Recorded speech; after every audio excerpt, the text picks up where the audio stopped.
Bonjour, Coucou, comment tu t'appelles? je m'appelle Rizwan. Je m'appelle Mariam. Je m'appelle Elina. Pourquoi tu es là aujourd'hui? Aujourd'hui, je représente la ZEA au FISD. Je suis venue représenter l'ASEAN. Je suis membre du comité qui organise ce forum.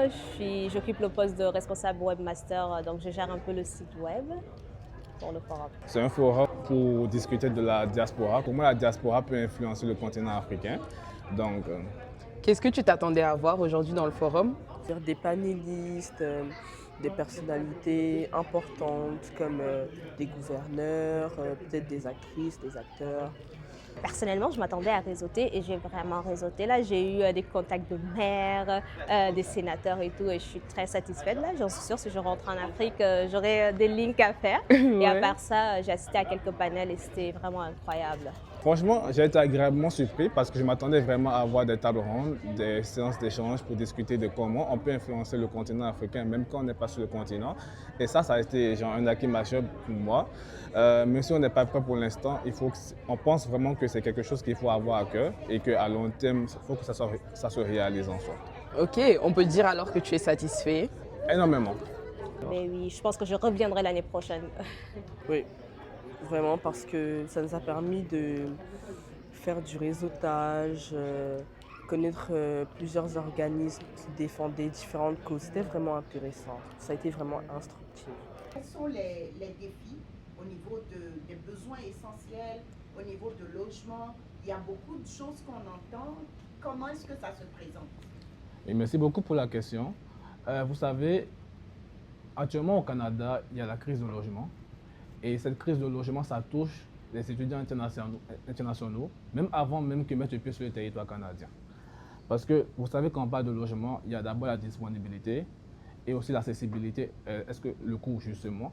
Donc c'est le genre de challenge auquel ils font face, même avant de venir, parce que les recherches en ligne, où est-ce que je vais habiter quand je serai au Canada. Donc ça fait partie des questions qui se posent déjà, même avant de venir sur le territoire. Je pense que c'est assez simple, mais c'est assez compliqué, parce que le premier réflexe, c'est de penser aux résidences étudiantes, mais ces résidences étudiantes sont facilement remplies. Donc ça, c'est le premier obstacle. Après, vous avez le fait qu'on a parlé du crédit tantôt. Beaucoup ne peuvent pas accéder à des logements parce qu'on leur demande beaucoup de garanties. On n'a pas de story de crédit. Est-ce qu'on peut vous donner un logement comme ça? Comment on va s'assurer que vous pouvez payer ce loyer-là? Donc il y a des questions comme ça qui se posent tantôt, chaque fois. Ça, c'est ce qui touche essentiellement le logement. Mais il y a un dernier point qu'on ne parle pas souvent, c'est le fait que ces étudiants internationaux sont assez exposés à des arnaques en ligne.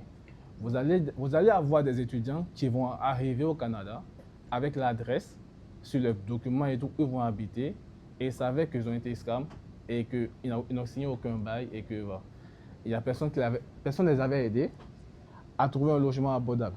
Parce que tout se fait dorénavant en ligne. Et donc, on pense que comme c'est au Canada, ça se fait naturellement. Ça, c'est un défi majeur qu'on rencontre souvent.